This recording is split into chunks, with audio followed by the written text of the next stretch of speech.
Today I'm celebrating Michael Stipe, a musician who for some time didn't really touch me that profoundly. I kind of saw him as a pop singer, and it was only later when my older brother was like, you really ought to check out some of those first recordings of Michael Stipe and REM.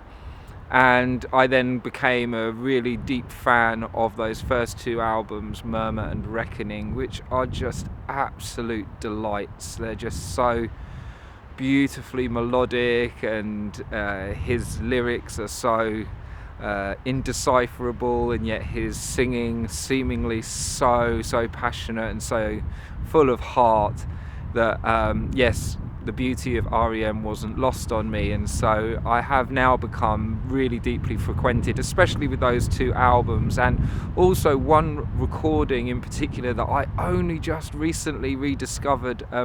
It was the first track that I was played by, in fact it was my older brother's best friend who took me under his musical wing, who played me a bootleg, an old cassette style bootleg, an original that was taken from a record shop appearance that they did, an acoustic version of The One I Love.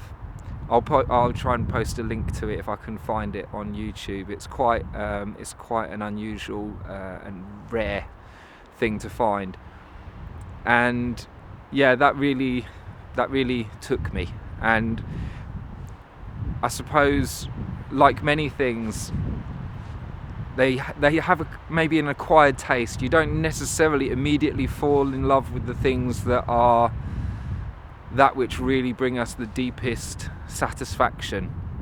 And I have to say, I have such admiration for Michael Stipe and the way he's managed to write lyrics that seem to say so much and yet say so little.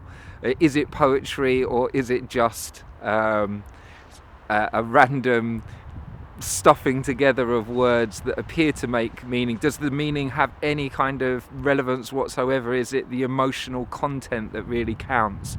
For me as a singer, he throws up lots of questions like that.